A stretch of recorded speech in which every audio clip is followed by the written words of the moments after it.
be doing these over the summer, and most will be live. There's going to be maybe a few are going to be pre-recorded and shown, but right now there's no audience here because the students are on vacation, although the students are welcome to come once we start announcing this again. But my name is Daniel Bennett. I'm the Executive Director of Charis Operations, and this is my lovely wife, Ashley. And we're very excited about what we want to share with you all today. Now, just in case anybody stumbles across this and is watching live, I do want to give you some information on how you can interact with us. And so the first one is that you can ask questions.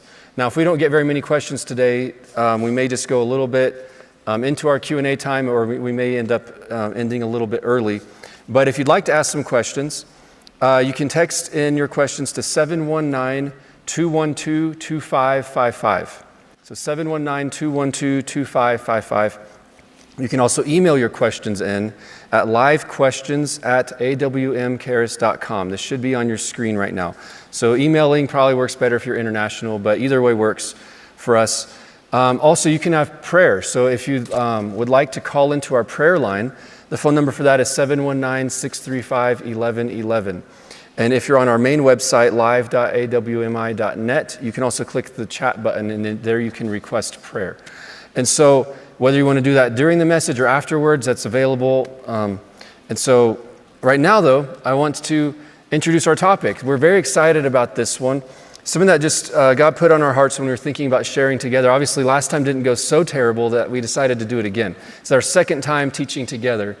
So this is still a bit of a new thing for us. But as we thought about it and prayed about it, we're thinking, let's do, what we're going to talk about is 10 things to consider before you get engaged. 10 things to consider before you get engaged. And so the reason why we wanted to talk about this is because, see, if you're single and you want to get married, this is obviously very relevant to you. But even if you're married, even if you have no interest in ever getting married, you know people who are going to get married. And see, that's the thing, is one of the things with the importance is that you'll have opportunities throughout your life where somebody's saying, I'm thinking about marrying this person, or should I break up? Should we get engaged? Should we get married? Things like that. And you'll have opportunities where you may have access to give somebody some wisdom that might help them out. And so even if this isn't directly applicable to you, it'll absolutely help you, whether it's giving advice to friends or family members, maybe your children, maybe your parent if they're getting remarried, all kinds of situations where you might be able to give somebody advice. So a few things about why we wanted to pick this and how we're going to approach it. So the first one is, this is very important, right? Who you marry is a very big deal that affects so much in your life. The next thing I want to mention is that we're going to be as unbiased as we possibly can, right? Our goal is to share principles, not just our own preferences. So it's not just going to be how to marry somebody like me.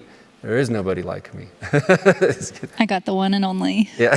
And so, no, but we want to make this relevant no matter what your age is, no matter what generation you're from. To me, if it's truly a principle from the Word, it should be something that made sense 1,000 years ago, or it could make sense in 1,000 years. It's not just about, well, that's for that generation, not for this generation. Also, it should be equally applicable for men and for women, right? So again, we're trying to be broad enough to make this relevant for everybody, not just culturally specific to a certain culture. And that's the next one, right, is no matter what your culture is, your nationality, things like that, we want this to be relevant, even if you have a different culture than maybe the ones that we came from. Another thing I want to mention is that we're going to be very practical with this. One of our core scriptures that we're going to be using for this is Proverbs 11, verse 14. And so that's where it says, Proverbs 11:14 says, where there is no counsel, the people fall. Or in other versions, it says, the people perish. But in the multitude of counselors, there is safety, right? And so even though some of this stuff may be our own observations, we're offering it as counsel, right? Because it says a multitude of counselors, there's safety. So we want to offer some perspective, some ways of thinking, because that creates more safety in making decisions. And so we hope that this is valuable. So some parts are going to be directly drawn from Scripture. Other parts are going to be more indirectly drawn from Scripture, maybe more inspired by Scripture. So feel free to take that with a grain of salt. But our heart in this is to be very, very practical and kind of get more into specific examples based off of scriptural principles, even where Scripture may not tell you exactly what to do or what to ask. The last thing I want to mention before we get started is that this isn't a complete list. So we're going to cover 10 things that you should consider before you get engaged. But that doesn't mean that these are the only 10 things. We might skip over some very obvious ones or very important ones, because there's a lot of different ways to slice this, different ways that you can approach it. But we just want to give you food for thought. Again, if this is in your own life, something that you can just think about and chew on. If you're in the situation where you're trying to debate, should I marry this person, should I not? Maybe you're courting somebody or dating somebody. What should you be finding out in that process? What is it that you need to know to go from, we both know we are interested, and now we know if we should break up or if we should get engaged to get married. And so that's kind of the introduction of what we're going to be sharing and how we're going to be sharing it. And so now let's go ahead and get started. What we're going to do, so we both picked our top 5. We both made our lists of 5. So we're going to be taking turns. So both combined, that's where we get our 10 things to consider. So I'm going to let Ashley kick this off with her first point. Okay, so the first point that I chose is, what does their relationship with God look like? Their life should speak for itself. They can say all the right things. They can talk a good talk. But if their life doesn't reflect what they're saying, then that's not what they truly believe. Out of the abundance of the mouth, the heart speaks, or the mouth speaks. And so their actions should line up with what they say they believe, and their life should just be able to speak for itself. And you should be able to see God in all that they do and all that they say. In Matthew 7:17 through 20, and I'm going to paraphrase a little bit here, but it says, "By their fruits you will know them." A little bit further down it says, "A good tree cannot bear bad fruit, and a bad tree cannot bear good fruit." And so what is their life bearing? What fruit do you see in their life? What are you seeing? Are you seeing good fruit? Are you seeing bad fruit? That will tell you a lot about what's actually in their heart and what they actually believe versus what they say and what they're talking about. Because I know that's so hard. Sometimes as you're you're dating and you're getting to know somebody, it's really hard because they can say the right thing, but then as you get to know them a little better, you see red flags pop up and things like that. And so, look for the fruit. Also, in James 2:18, it says, "Show me your faith without your works, and I will show you my faith by my works." Faith without works is dead. And so they can talk about faith all day long, but if what they're doing, works talking about what they're doing, what their life is like, their behavior, that should reflect what their faith walk looks like. And so, like I said, they can say, "I love God with all my heart. My life is completely surrendered to Him." But does their life actually show that? Is that what their life looks like? Because that's what you need to be looking for. You need to be looking for the fruit of their relationship with God, not just what they're saying. Yeah, and that one's so huge that we could spend the whole hour just talking about that, because it's easy to say something, and I've been around long enough to see people who say, "Man, I want God with all my heart," like you're saying. They say all the right things, and you find out over time, some of them are the real deal, and some of them were just saying it. And obviously, okay, what does their relationship with God actually look like? Because you do want to see the proof. One scripture that comes to mind for me that I have here is Proverbs 27, verse 17. This is a famous one where it says, "As iron sharpens iron, so a man sharpens the countenance of his friend." Right? You and your spouse, you're going to have an effect on each other. You're going to become stronger in the areas where you're both strong. You're going to become weaker in the areas where you're both weak, possibly. Right? So you're going to affect each other. You're going to affect how you both think. You're going to affect your priorities. You're going to affect your personalities even.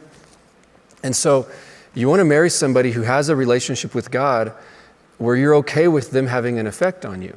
Because if you're like, "Man, I'm just going to have to drag this person along," or, "Man, if I just keep ministering to them, maybe they'll change."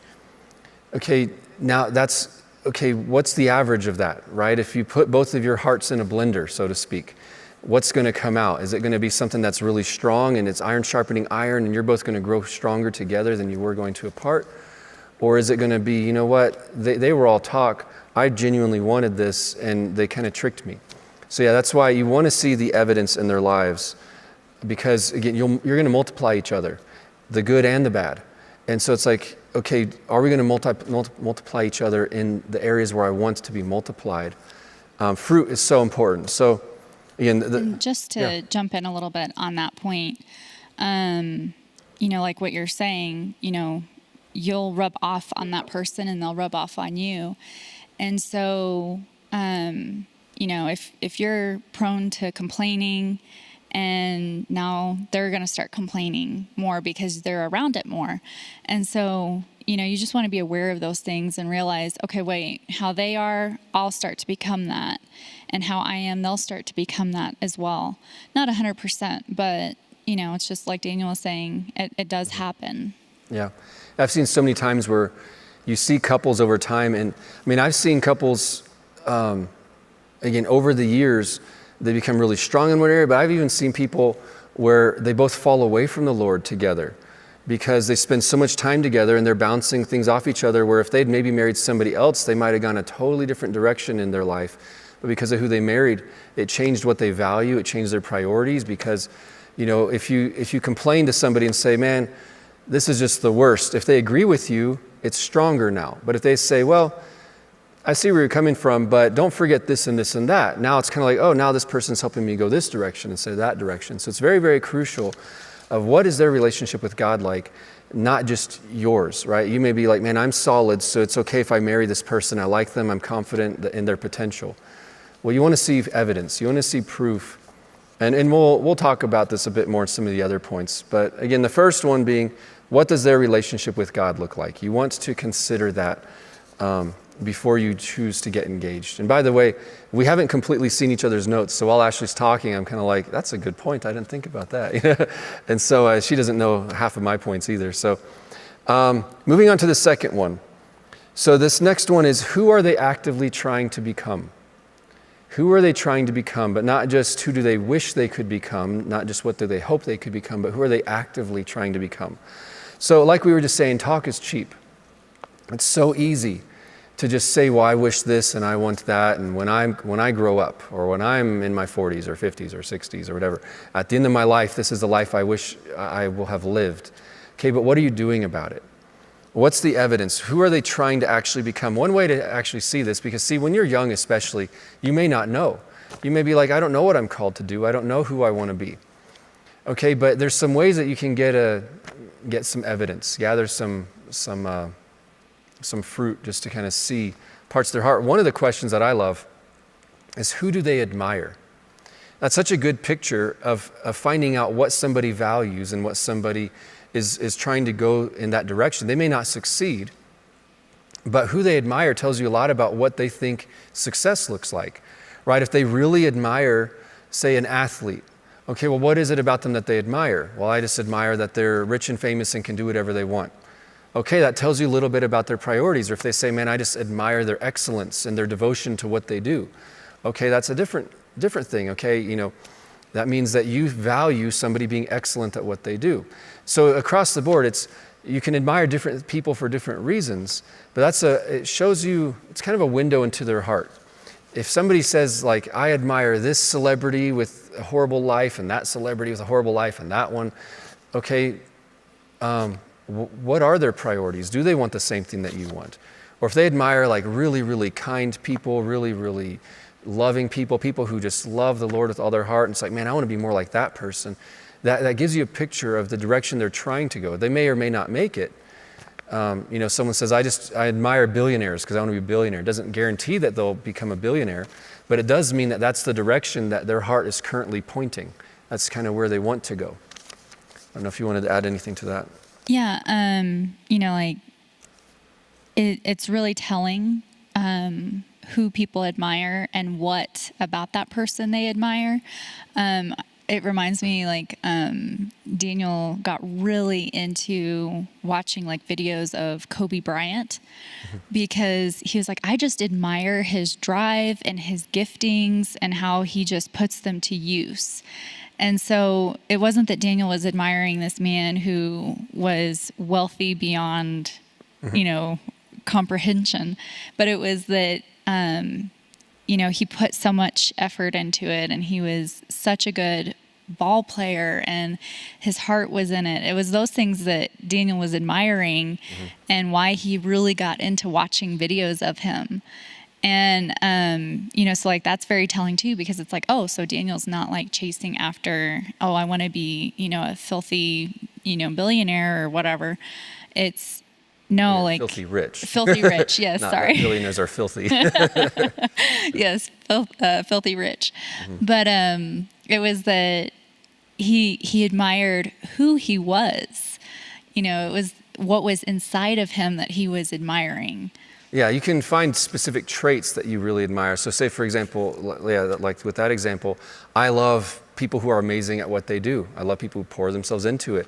And so even though I'm not a basketball player at all, but I enjoy watching people who are excellent at that. I enjoy watching people excellent at all kinds of things. I just love seeing people pour their passion and their creativity and their drive and their effort into something, because that's what I want to do with what I'm called to do, even though I have no interest in playing basketball, for example. And so again, who do they admire? If they only admire reality TV show stars, or they only admire people who are really good looking but shallow, things like that, it's not always a bad thing. Maybe they admire an element of their life and not the whole picture. But you also want to be like, okay, what's driving them, right? Who do they want to be when they grow up? That's one way to find out what their heart is. Another thing with this of who they're trying to become, right, is what are they investing into? And I don't just mean finances, I mean investing into in themselves. What are they sowing into themselves? Because, you may not know what you're called to do, but you may be like, I don't know if I'm called to have a business or be in ministry or be an author or be an actor. You may be like, I don't know what I'm called to do, but I know that whatever I do, I want to be a hard worker. And so you can sow into your work ethic even now, right? Are you being faithful with what's in your hand right now? So you may say, hey, I don't know what I'm called to, but I know that I want to be a faithful person when I get there. I don't know what I'm called to, but I know I want to be a generous person when I get there. I know I want to be a kind person, a loving person, a patient person. And so even if you don't know exactly what you're called to do, you can still sow into an unknown future. And so you may say, well, yeah, we don't know where we'll end up, but we're dating. And I mean, if they don't tell me their 20-year plan, can I not marry them? No, you can, it's about what are they sowing? Who are they becoming, regardless of what it's going to look like? Because again, if you say, some people say, if I were a millionaire, I'd love to bless you. Okay. Well, what percentage, what percentage of that would you give if you were, it's easy to put off, like, I'll be generous when this happens. I'll be kind when that happens. I'll be in a good mood when you do everything I want you to do. And people make it all these conditional things. It probably is never going to happen, because, the way you get somewhere is how you're going to be when you are there. And so again, things that you can sow in advance are your work ethic, your excellence, your character, right? Trusting God. You may say, I don't know what God's calling me to, but I know that I want to trust God more tomorrow than I do today. I know that in 10 years, I want to trust God more than I can even imagine trusting God today. So today, I'm going to practice trusting God as much as I possibly can, right? So you can grow in that even today. Being generous and kind, right? Things related to your character, being faithful with what's right in front of you. If you're faithful with what's right in front of you today, that's the only way to sow seeds that will blossom into you being faithful in 20 years and 30 years and 40 years. And so are they just living life, or are they constantly trying to improve themselves, improve their walk with God, improve their ability to have relationships with other people, right? You don't want somebody who's just waiting for life to happen to them. You want somebody who's got drive to grow into. Again, it doesn't have to be drive for like career ambition, but everyone should have drive for, I want to know God more tomorrow than I do today. I want to be a kinder person, a more faith-filled person tomorrow than I am today. Are they doing something about that, or are they just kind of like, man, if that were to happen, I would love it, right? There's a difference between wanting something and being like, if it happens, I'm okay with it. Okay, that's not going to get you there. That's just wishful thinking. And again, like we said, talk is cheap. You want to see fruit, not just wishful thinking. It's kind of like, if you think of dating or courting or however you go about it as an interview, right? You don't just want someone to be a good interviewer, like interviewing for a job. You want somebody who can actually do it, right? Some people know how to say all the right things, but they can't actually do the work. You don't want somebody who just says they represent themselves a certain way, but they're not actually moving in that direction. So go ahead. Yeah. One of the things just sharing something a little personal about us. When we were dating, Daniel didn't know, neither of us knew exactly what we wanted to do. But we had a general direction. And Daniel was always sowing towards his relationship with God, was always generous. And it wasn't one day when I'm really rich, I'll be really generous. He's like, I'll be generous no matter how much money I have currently. And you saw the generosity in him, and you saw him sowing towards his future because he knew, okay, the general direction I'm headed is I want to make an impact for the kingdom of God. I want to change people's lives. I want people to live with the knowledge of who God is, and not just a head knowledge, but an experiential understanding and walk with God. Mm-hmm. And he was sowing towards that, and he admired people who were doing that. And so even though he didn't know exactly, what that would look like, the fruit was all there. I think that's kind of our theme today is, fruit. But you saw that in him, and you knew that that's what he was sowing towards and working towards. And so even though the exact direction wasn't necessarily there, he knew where he was headed, and he was sowing towards it. Yeah, and it doesn't mean that if the fruit's not there that they'll never change. And again, everything that we're saying for them, all of this applies to you also, but so many times these messages are focused on preparing yourself that we just wanted to spin it and make it more like what should you be looking for in the other person. If the fruit's not there, it doesn't mean that it'll never be there. I would just say I wouldn't want to marry somebody if I didn't see it, right? If you're not seeing any of the evidence yet, I don't want to roll the dice and just hope for the best. I want to see some fruit before I commit my life to somebody else. An example with Ashley that I won't go in depth on this, but my whole life, I'm a bit older than her, so I've had more life experience. I've traveled around all over. I've done missionary work and done a bunch of things like that. And I was like, I want to marry somebody who I know can take leaps of faith. And the thing is, it's we're in a relationship, so at this point, if I tell her, let's take a leap of faith, I'll never know, would she have done that on her own, or would she only do that if I'm there encouraging her to do it? And so one thing that happened while we were broken up, because for those who didn't watch our last session that we did, we spent 1.5 years or something broken up or something. Yeah, I think it was right around 1.5 years. Yeah, and we spent a long time broken up. And during that time, though, I saw fruit in her life where I saw her. She didn't just sit around waiting for another guy to come marry her and tell her what to do. I saw her pursuing her dreams. I saw her taking major leaps of faith that were completely outside of her comfort zone. And, we weren't even in communication, but then when I looked and I was like, wow, that really, really impressed me, because I was like, I'm seeing fruit that I'm looking for. I needed to know that you're willing to make a major risk to pursue a dream that you have. And so, and that wasn't even what she ended up doing. That risk she took didn't even end up working out. But that had such an impact on me of okay, I want to live my life with somebody who values what I value, and I value taking leaps of faith. And so to me, again, it's seeing just, God, if this is you, I'm going to go ahead and jump out of the boat and trust you. And if it's not you, I trust that you'll pull me back into the boat, right?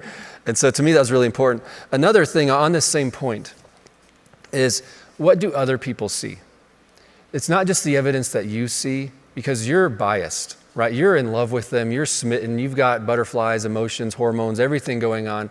So what do people who don't have all that going on see, right? Because see, you see all their potential, and you know that all their weaknesses aren't their fault, or at least you know the context, or that's not who they are anymore. You are on their side, and that's great. But what do people who aren't in love see? Do they see any good fruit? Like I mentioned at the beginning, in a multitude of counselors, there's safety, right? Because see, again, you're very biased. You need other people. It doesn't mean that they're going to be totally right. They may have their own baggage or their own filters. That's why it says a multitude of counselors, right? If there's 10 people you respect and all 10 of them are I'm just not seeing what I think you need to see. And you're no, you don't understand. You don't understand. Have the humility to back up and say, you know what, I'm going to meditate on this. I'm going to pray about this, because I see all this good stuff, but no one else does. So maybe the fruit's maybe it's more in the spirit, and I'm being optimistic. I'm full of faith, and I see their potential, but no one else is actually seeing the proof. And again, I'm not saying that has to be a deal breaker, but you want to consider that, right? So what fruit do you see, but what fruit do other people see? Because it's amazing how when you're not in love with somebody, you see different evidence of what direction they're going in their life. And it may be really, I mean, you don't even have to completely admire the person that speaks into your life, right? It might be someone you're like, they're not even a Christian. Okay, but maybe they have a perspective that's very practical on the financial side. And it's like, you know what, I still want that input, even though I'm not going to make my life decision based on this one person, them telling me what to do. That's not what we're talking about. It's I want to hear their perspective, and I want to hear their perspective. And then it just gives you more information to think about and consider. And so, go ahead. So that was point number 2. Who are they actively trying to become? So now moving on to point number 3. Which is, are you headed in the same direction and have the same priorities? I briefly talked about how neither one of us had a very specific direction. We didn't know 100%, we're called to be missionaries, or we're called to be an executive at Charis Bible College, or anything like that. A broader calling. Right. We just knew that we were called to make an impact for the kingdom of God. And so you don't have to have the exact same gifts and calling. You don't both have to be a pastor, but you need to have a general direction that you're both headed and have the same priorities. Let's see. 2 Timothy 2:4 says, no one engaged in warfare entangles himself with the affairs of this life, that he may please him who enlisted him as a soldier. So if you're going in the same direction and you have the same priorities, you're both in the same, I don't know, a military term here, honey, help me out. Well, I don't know where you're going. Platoon. I don't know. You have the same unit. Thank you. You have the same goal and the same mission. You're not going to weigh each other down with things that don't benefit where you're headed. Yeah. And so, for us, we knew that we were headed in the same direction, and we had the same type of priorities. We knew that family and ministry were huge for us, and that those were our top priorities. We wanted to follow God and do whatever he called us to do, no matter what it was or what it looked like. And we knew that we wanted to have a family, and we would put our family first above all else. And so we knew going into it, we don't know exactly what this will look like in 20 years, but we know we're headed in the same direction with the same priorities. And so we weren't afraid of, okay, well, if this is Daniel's priority, but this is my priority and they're different, then one of us is going to have to compromise, and now one of us is going to entangle the other on our way, and like on our race and on our path to what God has called us to do. And the Bible, talks about how can two walk together without agreeing in the direction that they're going. And so if you can't agree in the direction you're going, that's a good indication that you're probably not meant to be together, because you want to be walking the same direction and be together in that. Yeah, if you have different priorities, then what's a priority for Ashley is a distraction for me, and it's frustrating.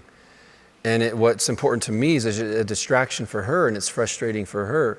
And that's the power of, if you have the same priorities, now you're together. I don't see her priorities as a distraction to me. I see them as my own, right? I want that too. Instead of saying like, fine, this time we get to do what I want, next time we get to do what you want.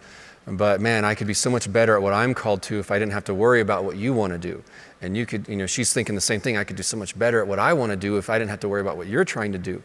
And so if you don't have the same priorities, you'll see each other as a problem and an obstacle, when in reality, like you're saying with the military, it's like you're only walking in step with each other. You want to be going together on the same mission together. You'll be so much more effective if you have the same focus, if you're in agreement and walking in the same direction. So it's like, again, you don't know what's going to happen tomorrow. You don't know how the world's going to change or how God may speak to you something totally unexpected.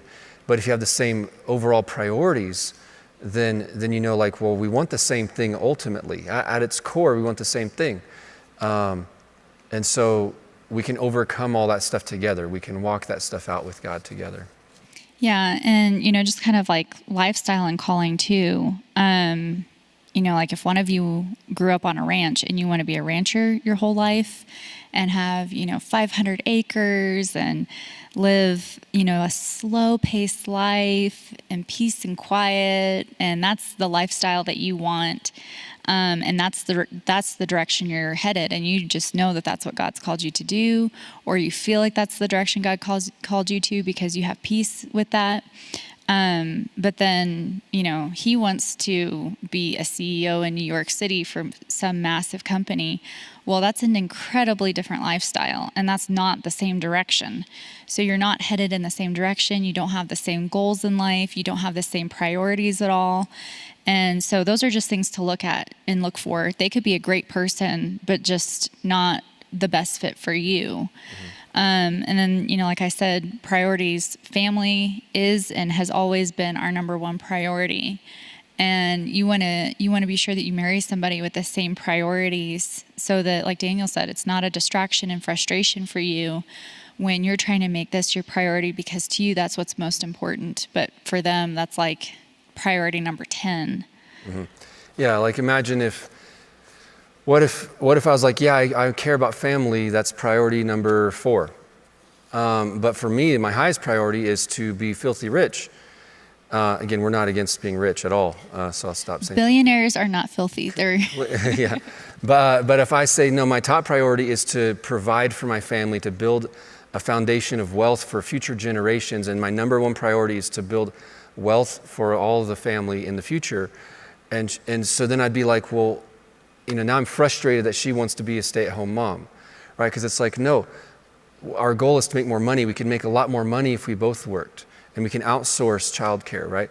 And so I would be frustrated, but then if, it goes the other way around too, where it's like, well, no, if my priority is family first, and then she's like, well, no, I want to work because money first, then we're on the wrong page. And so, again, we're not saying that there's only one specific right answer, but you want to be on the same page as your spouse. And so you want to make sure that you have not just the same things are important to you, but in the same sequence also. So you may say, yeah, these are my top 5. Okay, but which one's number 1? Because what if you both think it's important? Yeah. What priority will win? Mm-hmm. Yeah, because you can't have 5 priorities that are number 1. At some point, something's going to actually be number 1, something's actually going to be number 2. And so you want to make sure that you think the same way about that. This is what's important to me, that's what's important to you. If one person's like, man, my highest priority is to just be a world traveler. And there's like, my highest priority is to never leave here. I want to set roots in this one location, right? You want to know that. You want to know that going in. And that's pause for, it's a cause for pause, right? That should give you something to think about, like, is this the right marriage? So I'll move on to number 4, because we're half an hour in, so I'll pick up my pace a little bit. Although Ashley keeps stealing my points, so maybe later on I'll go really fast, because Ashley's already touched on some of the things I was going to say. Sorry.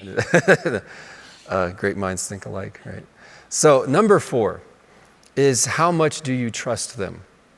How much do you trust them? Before you get engaged, you should really know, how much do you really trust them? So on a silly side, even though it's actually very real, who you marry gets to decide if they pull the plug on you, if you're ever in a situation like that, right? They get to make major life and death decisions about you. But forgetting the extreme situations like that, do you truly trust them? And so here's a litmus test that I used to do when I was single, is I'd ask myself, if I got married to them and we had kids, if I died, would I trust them to raise my kids without me? Because I was like, some people, you're like, man, we get along great. I really love this person. I care about them. And I was like, oh, no way. I would never let them raise my kids. Now, that may not work for everybody. I highly value being a father. I say there's the greatest honor and responsibility that someone can have is raising a child. And so for me, that's such an important thing that I was like, that was for me a personal litmus test. Do I trust them to do that without me? Because if I don't trust them to do that without me, then why am I marrying them? Because even if we're doing it together, even if we're raising kids together, it means that I don't actually trust their judgment in raising children. And so to me, children was one litmus test, but across the board, how much do you trust them, right? Do you trust them with your finances? Now that you're going to be financially tied together, do you trust them with choosing where you live? Do you trust them with what kinds of relationships you're going to have? This person is going to have veto power in your life. Where, see, they can't stop your one-on-one relationship with God, but they will definitely have an impact on how much you affect the world around you. They have an impact on your calling. They have an impact on your relationships, on what kinds of ministry you're able to do and what it looks like. And so, do you actually trust them with the call of God on your life? One other question for this is, would they go farther without you or with you? But then does it also work the other way around? Will you go farther with them or without them? Because see, what happens sometimes is someone says, man, if they marry me, I know that will change the world. Okay, but if they didn't marry you, would they still change the world? And if the answer is no, then you need to step back and ask yourself, are they the right partner for you, or are you trying to rescue them? Because see, you want to marry somebody who's like, no, I trust you. I trust the direction that you're going to go, even if I'm not there holding your hand, making sure that you go that direction, right? Even to have like the other end of the spectrum, right? You have relationships where it's like, well, they don't really go to church unless I go. And so I want to marry them because I'm such a good influence on them. As long as we're dating, they go to church, and it's just changing their life. I'm so excited for them. I need to marry them. I just know God's going to keep doing great work in their lives. Okay, if you weren't in their life, and if they weren't going to follow God, or at least not follow God as intensely as you want to, are they truly the person who should be your running partner in this race? Or are they somebody that you should love from a distance and just care about and say, I pray for you, I wish you the best? But again, you want to truly trust them. They're the person who may pick you back up. What if you fall down, and the minute you fall down, there's no more pillar in the family? Or it's like, oh man, I fell down, I was discouraged, I hit hard times, and as soon as I said that, they're like, okay, yeah, cool, I'm out too. It's like, no, you want somebody where it's like, man, if I fall, I know you'll pick me back up. If you fall, you know I'll pick you back up, right? So how much do you trust them? Do you trust them to truly be your partner in following God? Do you trust them in being your partner in raising children? And all these things, what's most important to you? Like whatever it may be, right? Like I mentioned, for me, it's God and the responsibility He's given me of raising children. So it's, okay, would I trust somebody with that? And that's one thing with Ashley where I was like, you know what? I know that she would be an awesome mom. Even if I weren't in the picture, I would trust her to raise my children. That was huge. And another thing is, it's not just would she raise my kids without me? Again, this is all hypothetical. I'm not going anywhere. This is just a way to it's a hypothetical just to kind of process some thoughts. But one is, okay, if I have children and I were to die, they'll choose my replacement, right? Do I trust them? If I'm out of the picture, do I trust them to choose my children's next parent? And right there, it's kind of like, oh no, like this person lucked out by being in a relationship with me. If they weren't in a relationship with me, they'd probably pick someone crazy. Right? You don't want to pick somebody whose judgment you don't trust. You don't want to marry somebody if you're like, no, they make really bad decisions. They have no discernment whatsoever. Okay, step back and ask yourself, why is it that you want to trust them with the rest of your life then? I'm not talking about your life with God. I'm talking about your life in this world, the day-to-day, if you don't actually trust them with huge things. So I don't know if you had any thoughts on that one. Not really. I mean, you covered it really well, and I think we already kind of touched on a little bit of that. Mm-hmm. Yeah, so that was number 4. And Ashley, what's number 5? Number 5 is, what are your deal breakers? So everybody has deal breakers. Deal breakers aren't something to be afraid of, but everybody has them. And so I'm going to mention a really, really obvious deal breaker, but I feel like it's very important because, kind of like Daniel's already mentioned, it happens. 2 Corinthians 6:14 says, do not be unequally yoked together with unbelievers. For what fellowship has righteousness with lawlessness? And what communion has light with darkness? So if they're not a believer, that's an absolute no. You are not to be unequally yoked. It doesn't matter how wonderful they are, how great you get along. If you are unequally yoked, it's just a no. You don't have to ask any more of these questions or any other questions. It's a no. So that's a really obvious one. But then also just more practical kind of things. Like I think everybody knows family is a top priority for us. And so for me, I've always wanted to be a stay-at-home mom. Raising my children is my top priority in life. I feel very called to be a stay-at-home mom. And so there was no way I was going to marry somebody who would not, 1, be supportive of that, but 2, also feel very strongly about that. And so for me, that was a deal breaker. If somebody thought like, why would you want to be a stay-at-home mom? To me, I'm like, you don't see value in that. So we're unequally yoked in that sense, in that regard. And so that was a huge deal breaker for me. But then there's also more practical things like, are there past mistakes or lifestyles that would be a deal breaker for you? Some people have that kind of a deal breaker. Some people don't. And it's okay. Everybody's different. Everybody has deal breakers. Everybody has hang-ups. But you need to decide what's a deal breaker for you. And so if you grew up in a solid Christian home with solid Christian parents and you always lived, a good godly lifestyle, but you met somebody and they've been a Christian for, even 10 years, but they have a past that is very ungodly, is that a deal breaker? It might not be, but it might be. And so that's something to consider and think about. Let's see. If they have a past of drug use or alcoholism, could that potentially be a deal breaker for you for whatever reason? Is that something that they might fall back into? Is that a temptation that you don't want to deal with for the rest of your life? How to raise a family. Do you agree on how to raise a family? Things like that. So just lots of different deal breakers. It's very, very by the individual. But everybody has a deal breaker, and you need to know what they are, and don't be afraid to just say that's a deal breaker for me, and I just can't do it.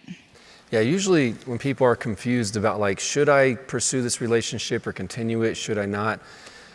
It's often because part of them is saying no, but then part of them is saying like, but I wish it could work.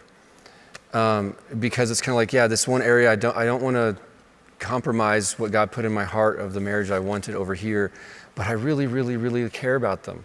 Right? And so sometimes that's the source of confusion.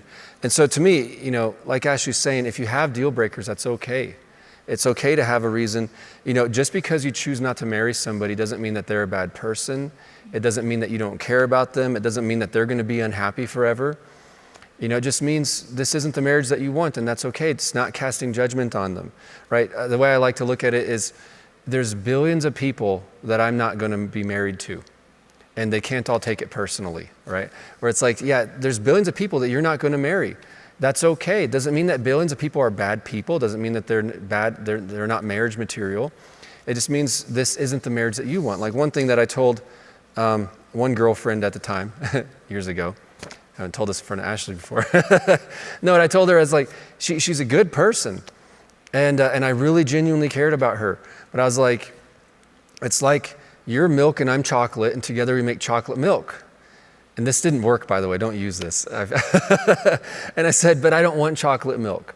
Chocolate milk is great, but I don't want chocolate milk. I want chocolate cake. I need to find someone who's flour, right? So it's like, if I'm chocolate and they're flour, that's the marriage that I want, where it's like, there's nothing wrong with you. There's nothing wrong with me. It's just this isn't the marriage that I want for whatever reason. And so, again, don't feel guilty about having a deal breaker. Just be like, this isn't the marriage that I want, and just be okay with it and let it go, right? It's okay to miss somebody, right? Where it's like, man, but I really care about them. If we break up, I'll miss them. That's okay.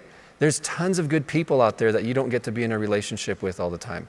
And just accept that as like, that's just part of life. Part of being an adult is accepting like, yeah, I can't be best friends with everybody. I can't be close with everybody that I wish I could be close with. Just let that go, right? Once if you know that something is like, nope, this isn't going to work out, the most loving thing you can do for that person is just not drag it out, like break it off as soon as you know that it's a deal breaker. Don't try to convince yourself to get over it, right? Because see, one way to look at it is honor their future spouse by getting out of their life as quickly as you can. If it's not going to be you, honor their spouse. Whoever it may be down the road, just remove yourself as quickly.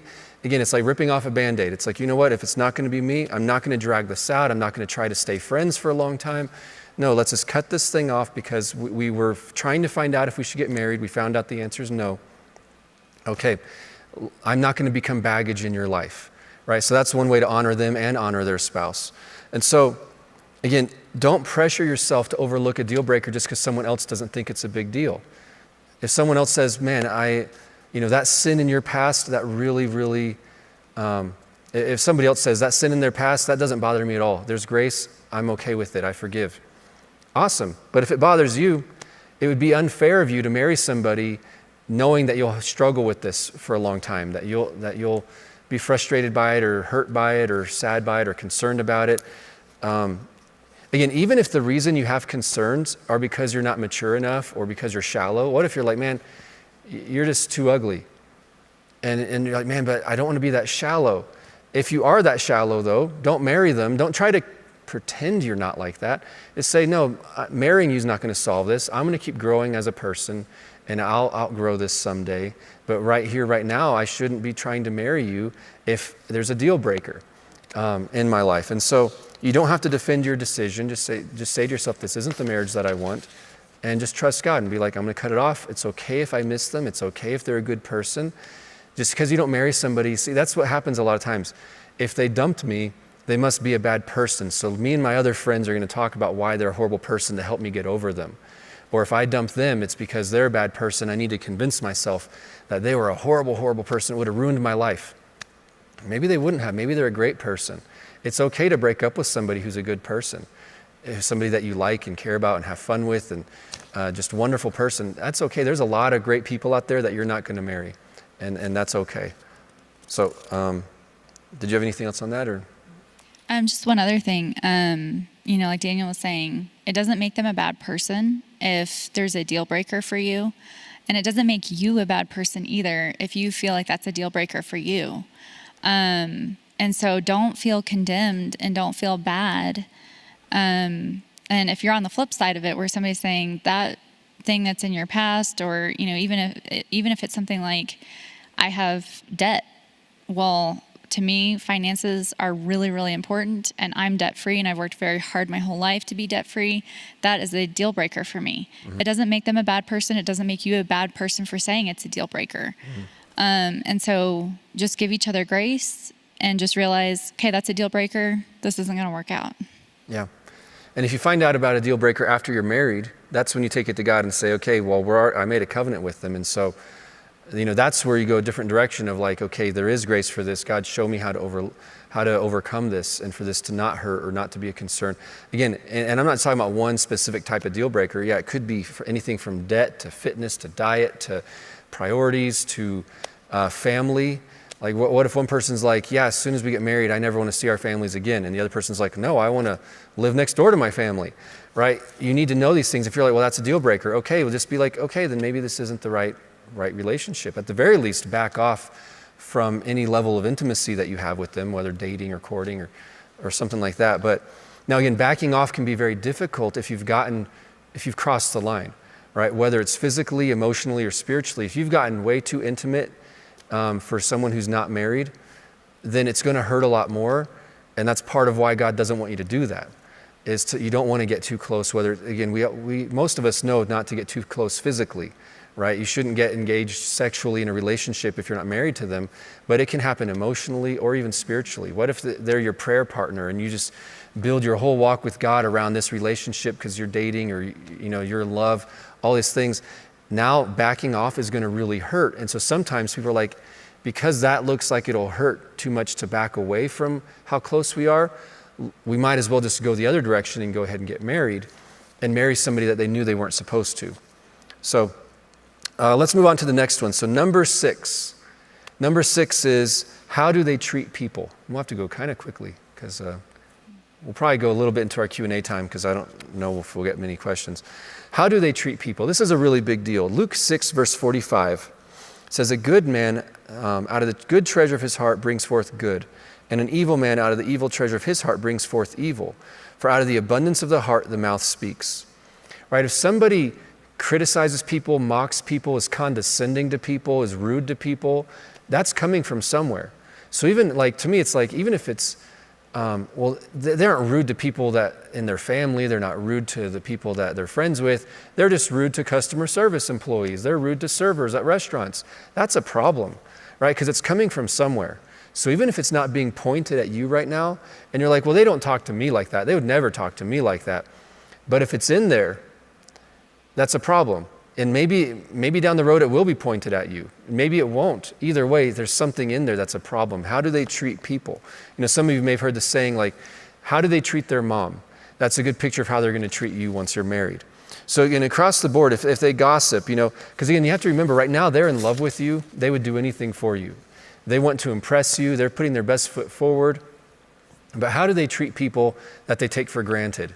Because maybe someday they'll take you for granted. How do they treat people that they're frustrated with? Because someday they might be frustrated with you. How do they treat people who they're not happy with? Because someday they might not be happy with you. So again, how do they treat people? Because again, we're looking for evidence. We're looking for fruit. So you may see, man, all the fruit coming toward me is fantastic. But if you see like, well, they're really rude to that person. And it's kind of like if you hear if somebody criticizes somebody else, if somebody's gossiping about somebody nonstop when they're out of the room, then guess what? As soon as you leave the room, it's probably happening to you too, right? And so you want to look for the evidence of like, yeah, maybe it's not pointed at me right now, but there's a problem there if they treat people poorly. So again, now you're on their good side, but what happens when they take you for granted? How do they treat people that they take for granted? It's really important. It's going to affect you. It's going to impact how if you get married and have kids, how they may treat your children. Because again, if they have two faces, you're going to run into the other one at some point. And that just means there may be unresolved things or they're not ready for that kind of relationship. So our next point, number 7, Ashley. Is it more than physical? So physical attraction is not the most important thing in a marriage. You can be physically attracted to somebody. Now, for those of you watching, you probably assume that's what drew us together. That was our highest priority, but no, it's not the most important thing. And marriage is much more than sex. You need something more than sex to build a relationship on, and physical attraction. But also physical attraction is so much more than even just sex. You can be attracted to their personality. If they're kind to people, you can be attracted to their work ethic, all different kinds of things. And so there's much more to just attraction than physical. And so you need to be sure that what is attracting you to them is much more than just the physical and the outward. You need to look and see like what their heart, and once again, what's in their heart is going to be coming out of their mouths and is going to be coming out in their lifestyle and their actions. They can say one thing, but do the exact opposite. And that's what you need to be paying attention to, is not the words coming out of their mouths, but the actions behind those words. Looks change over time, and so do sexual desires. And so, once again, that can't be all or even the main thing that's attracting you to each other and keeping you together. The Bible says in Proverbs 31:30, charm is deceptive and beauty is fleeting, but a woman who fears the Lord is to be praised. And it goes the other way too. A man who fears the Lord and serves the Lord, he should be praised as well. And so, it goes both ways. Looks are going to change. My looks have changed. Daniel's looks have changed. That in Jesus' name. You get better looking, honey. Yeah. But yeah, so just, a quick example. We watched this TV show one time where they get married without ever meeting each other. And this lady... Not a good idea. Yeah, not a good idea.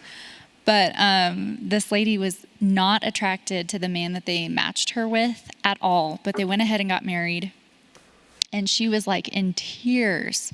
She's just like, he's so unattractive. Like, I don't find him attractive at all. I don't know what I was thinking. Why did I go through with this? But she stuck it out, and like she was like, don't touch me, don't come near me, I don't want to hug, and like all these different things. But over time, as they got to know each other, she was like, I'm actually finding him very attractive, but not because I find him physically attractive, but because he's so kind to people. He treats me well. He treats other people well. The way he talks about his family. I love how he, puts his career, does this with his career or whatever. And so she found all these different things out about him. And she started becoming attracted towards him. And then that even blossomed into physical attraction towards him. And they've been married for like 7 years and have kids together. And she thinks that he's like the hottest guy in the world now. And so physical attraction can also change as well. So you may not be physically attracted to somebody immediately and just kind of brush them off and write them off. But you need to find other things than just the physical outward appearance. Yeah, there's so much more to attraction than just appearances. It's such a holistic thing, right? Where the physical appearance may be the first thing that you see, but there's a lot more to it, and that isn't necessarily something that comes first, right? Once you get to know somebody, I mean, if you think about it, what would you prefer? Somebody that is incredibly good looking, but they look at you I guess let me put it this way: what's more important, the way they look or the way they look at you? Right? Because sometimes somebody may be really good looking, but if they give you a nasty look, you're like, oh, I don't like that person at all.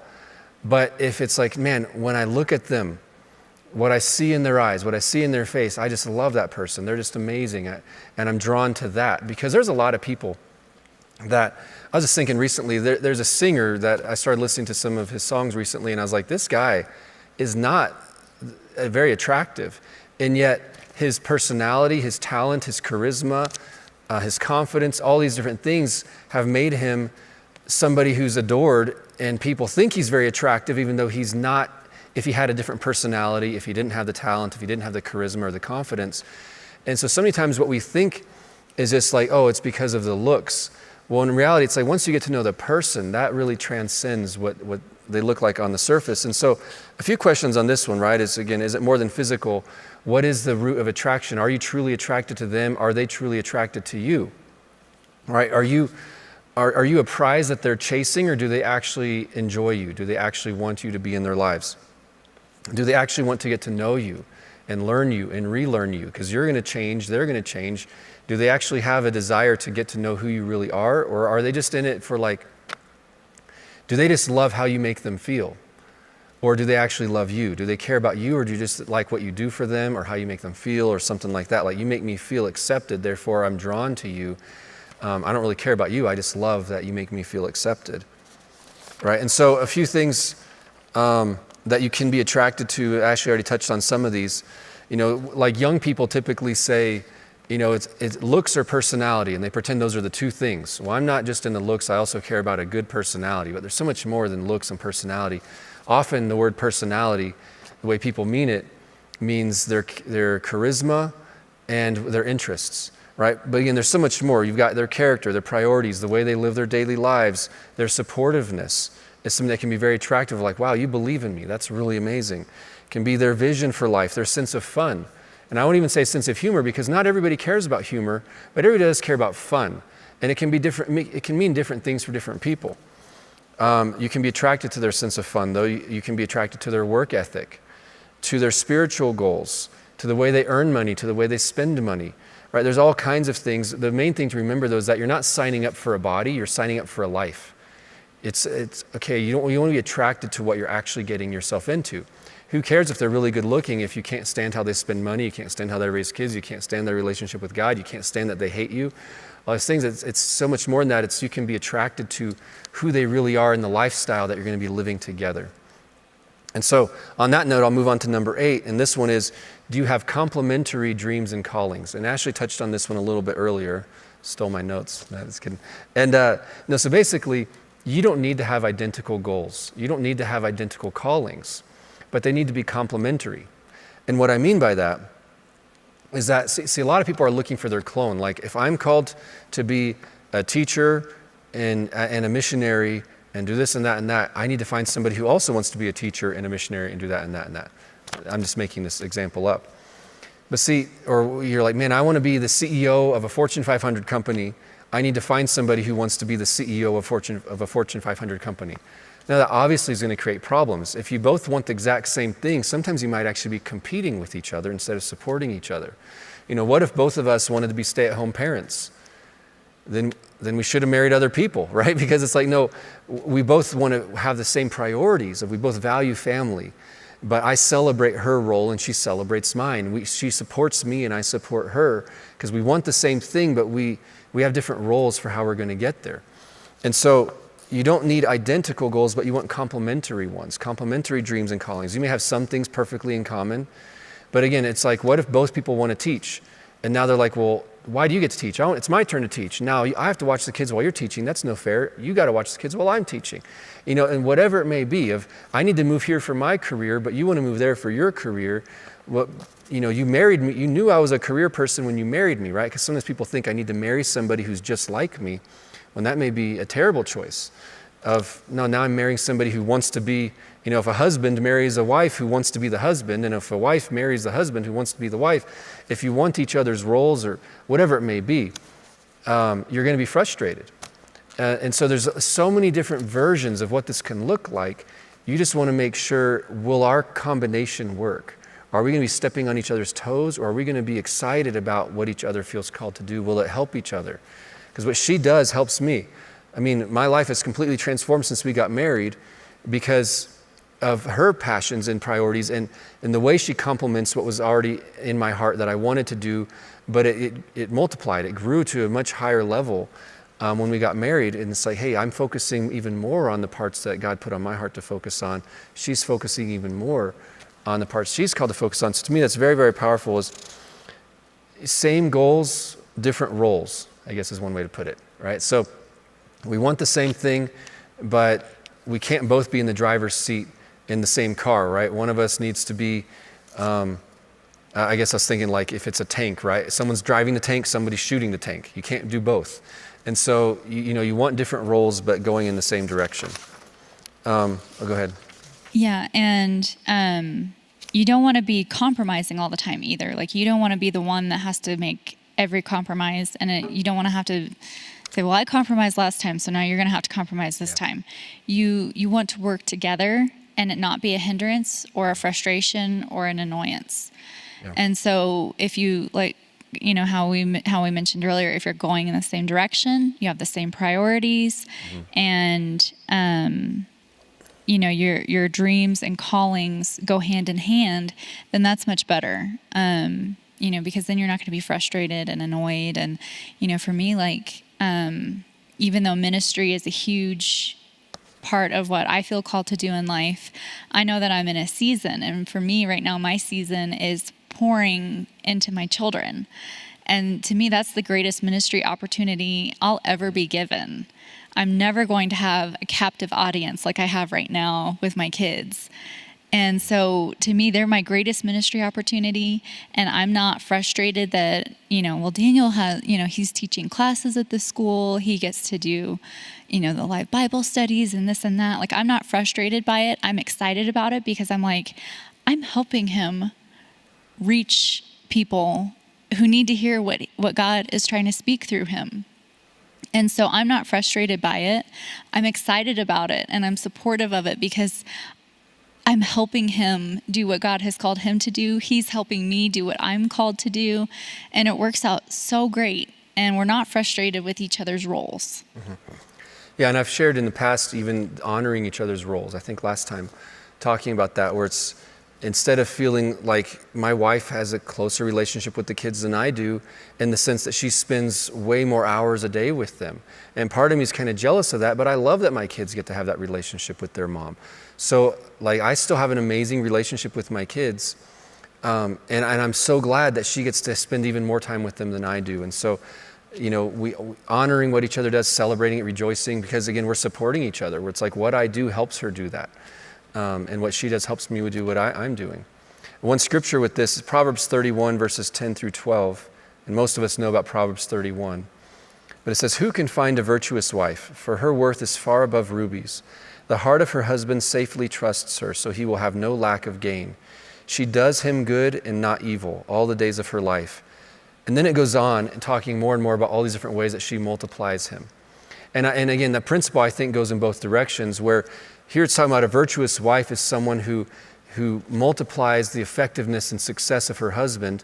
And I believe same thing, a virtuous husband is multiplying the success of his wife, where it's like, how can I help you be more successful in what God's called you to be? And that's really a core thing is this person that you're thinking about marrying, do they see it as one of their goals? Do they see it as an exciting opportunity that if they get to marry you, one of their callings now is to help you become everything that God's created you to become?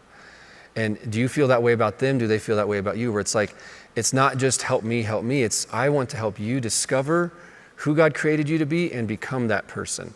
And that's exciting to me, and I'm genuinely on board. I want to help you continue to grow into who God created you to be, and that blesses me to see you succeed, right? Instead of saying like, I can't believe you've got all that success and I don't. It's, man, your success is my success. I'll rejoice when you succeed as much as if it's me, because we're one. We're the same person. It's the same goal, different roles.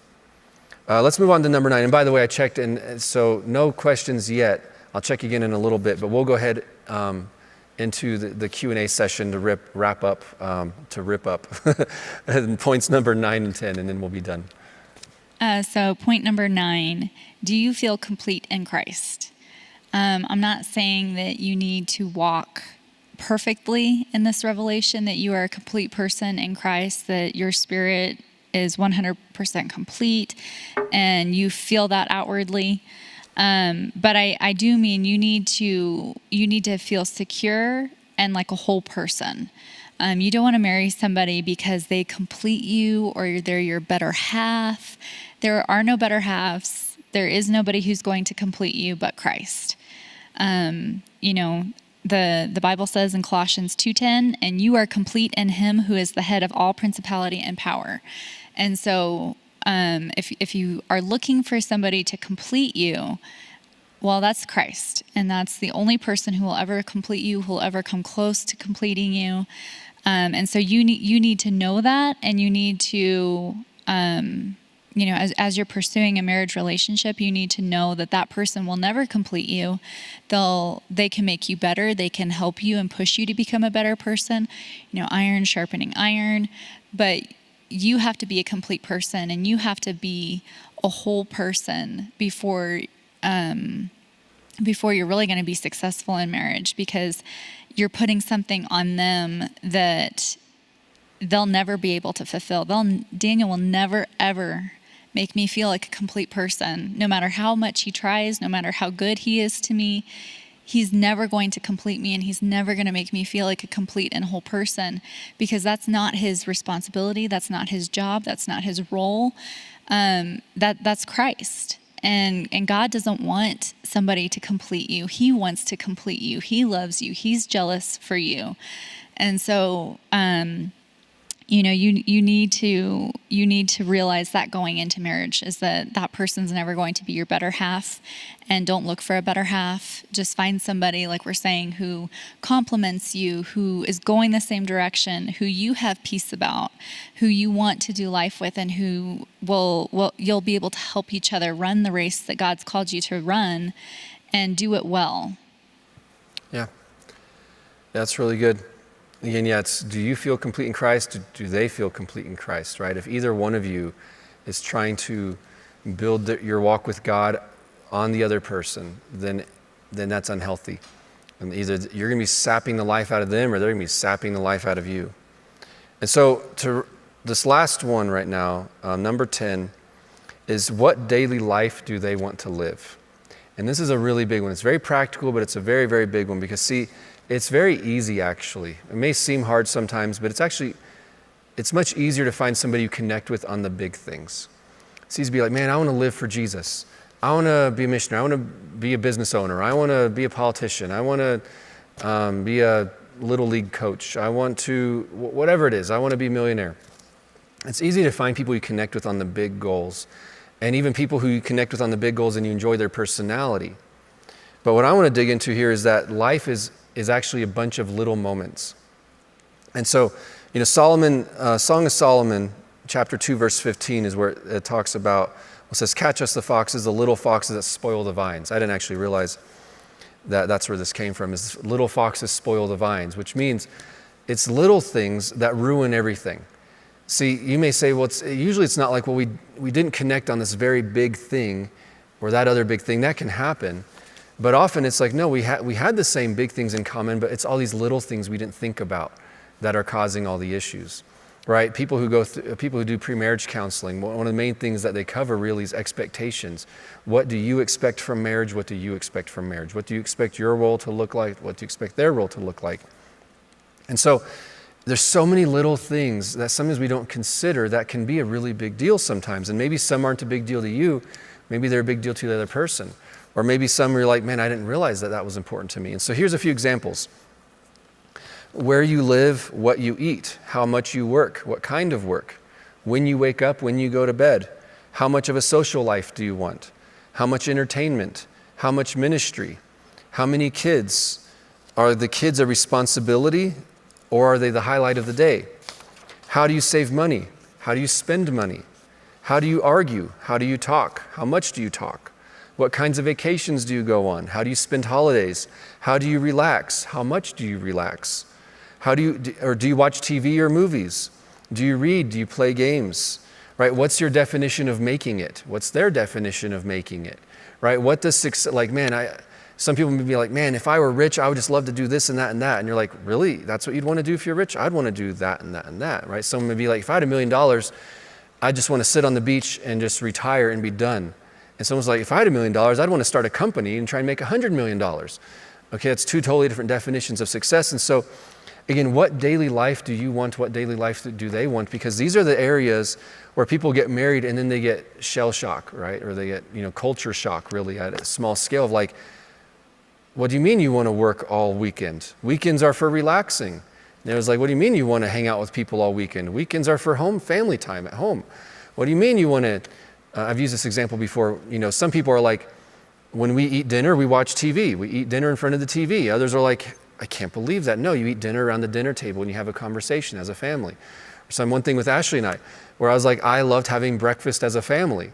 And she's like, I don't eat breakfast. And I was like, what do you mean you don't eat breakfast? And it's like, that was such an important part of my childhood is I loved breakfast around the table as a family and dinner time.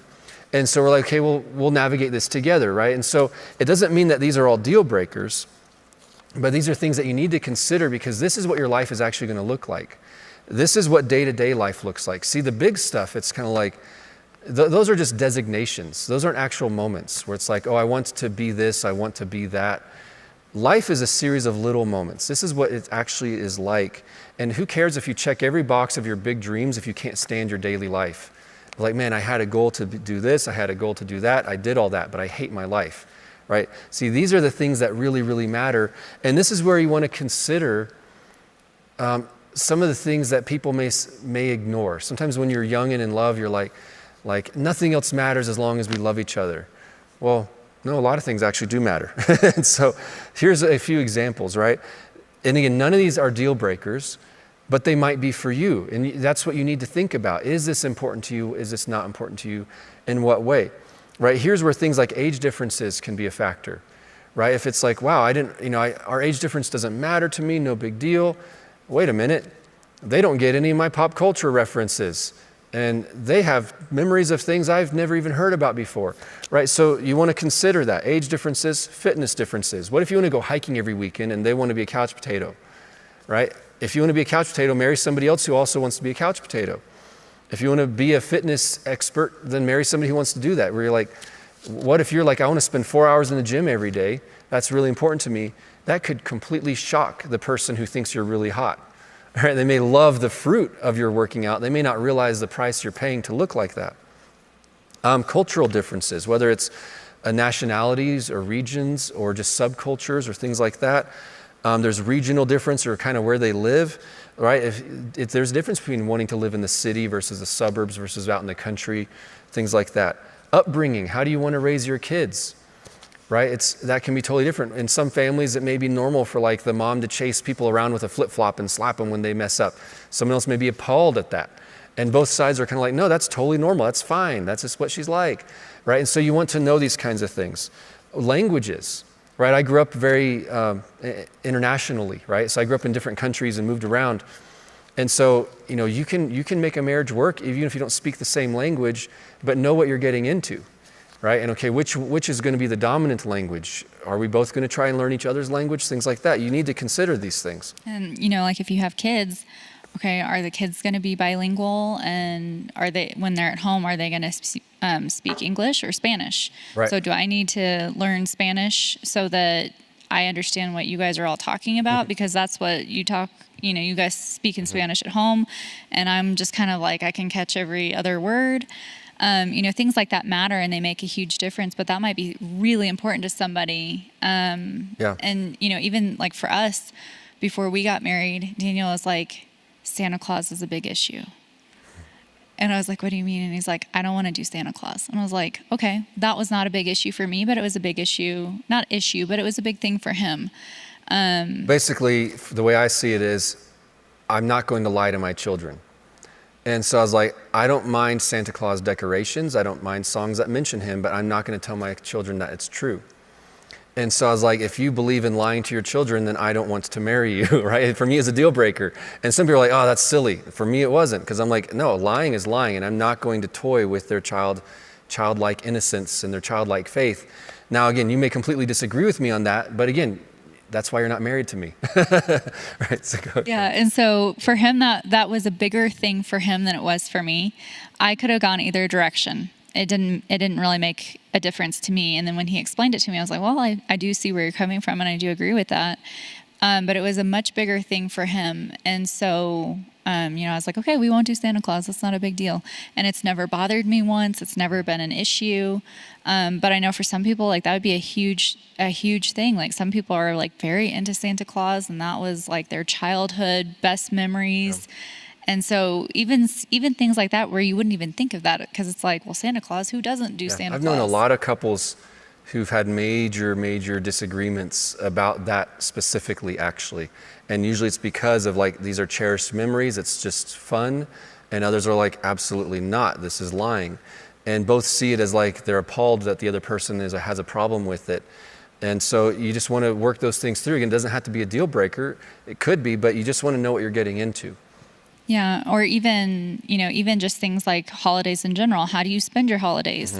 Do you have, well, this is how we always do Christmas every single year. We cannot do anything different. Well, I have all these other traditions, and I can't break those traditions. Yeah.